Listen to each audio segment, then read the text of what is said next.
will long live. BJP long live. Annagar Jindabad.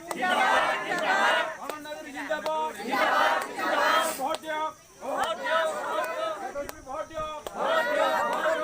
If we will long live. If we will long live. BJP long live. BJP long live. Annagar Jindabad.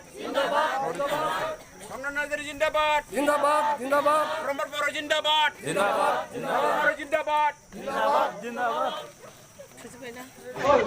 फैबाय थानाय बिसायख'थिखौ नोजोर बोनानै दिनै जोङो 28 नं गसाइगाव समस्तिनि सिङाव थानाय रायमना BCDCआव जोङो जथायै UPPL BJP GSP आरो AGP मोनब्रै पार्टी ज' जानानै जोङो दिनै बे रायमना बाजाराव जोङो मोनसे मावखुलिखौ जोङो बेखेवदों आरो बे मावखुलिनि गेजेरजोंनो जोङो फैबाय थानाय जेसेबांनाखि फोसावदिंनाय हाबाफारि दङ बे हाबाफारिखौ जोङो मावगोन आरो जोङो जेराव जेराव फोसावदिंनाय हाबाफारि दिनैसिम जोङो लागासिनो दङ जोबोद गोजोनथावना खौरां जे मोनफ्रोमबो हारि माहारिनिफ्राय दिनै जोंखौ मदद खालामदों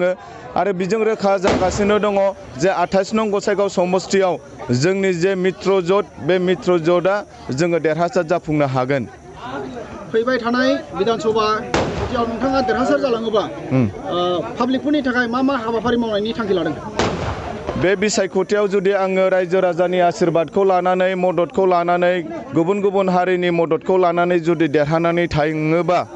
आङो 28 नं गसाइगाव समस्तिनि जानानै आङो खामानि मावगोन मानो होनोबा गुबुन गुबुन समस्तिनि तुलनायाव दिनैसिमबो जोंनि बे 28 नं गसाइगाव समस्तिया जोबोद गोग्लैसोनाय मोनफ्रोमबो बिथिङाव गोग्लैसोनाय दिनै नोंथांमोना नाय जोंनि बे समस्तियाव 1,87,000निबो बारा भटार्सबो दङ किन्तु दिनैसिमबो मोनसेबो गंसेबो मोजां देहा फाहामसालि गैया जेरावनोखि जोङो मोजां ट्रिटमेन्ट लानो हायो बा बेबादिनो लामा लांद'नि खोथा नोंथांमोना नाय दिनै बलामजरा जवारबिल बालागाव बे ओनसोलाव थांनानै नायहै ओरै BTCनि बाहेरा मान्दारखुटि गिथिंगाखुटि खामानदाङा सट'गुमा बे ओनसोलफ्राव थांनानै नायहै कुनु मोनसे लामा लांद'नि बेबस्था गैया दै लोंनायनि बेबस्था गैया आबादारिफोरनि थाखाय कुनु मोनसे बेबस्था खालामनानै होआखै दा बेबादि गोबां माखासे खामानि मावनांगौ जोंहा हाबाफारि थागोन बेजों लोगोसे जोंनि 28 नं गसाइगाव समस्तियाव जोंनि गोबां बेबादि माखासे लाइमोनफोर दङ जे लाइमोनफ्रानोखि मोजां सोलोंथाइ लानानै डिग्री लानानै ओरैनो न'आव जिरायनानै दङ दा बिथांमोननि थाखाय खामानि मावनानै बेबादि गावनि लाइफखौहाय गावनि आथिङाव फसंनो मोजां सोलोंथाइ लानानै डिग्री लानानै ओरैनो न'आव जिरायनानै दङ दा बिथांमोननि थाखाय खामानि मावनानै बेबादि गावनि लाइफखौहाय गावनि आथिङाव फसंनो थाखाय कुनु मोनसे बेबादि सुबिदाफोरखौ मोनाखै जोङो बुंबाय थादों जोङो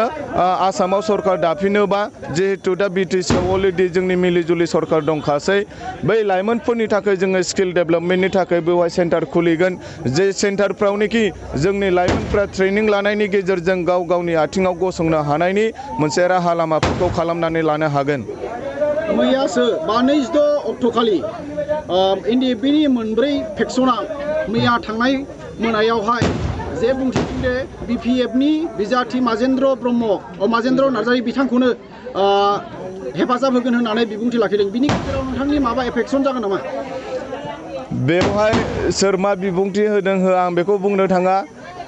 बेवहाय माजेन्द्र नार्जारीया थांनाय 15 बोसोराव बे समस्तिनि MLA मोन किन्तु बे थांनाय 15 बोसोराव बिथाङा रायजो राजानि जानानै खुनु खामानि मावनो हायाखै जायनि थाखाय दिनै जोंनि बे मित्र ज'टजों लोगोसे गोबां गुबुन हारि माहारिनि रायजो राजा बिथांमोना जोंखौ मदद खालामनो थाखाय आवगायबोदों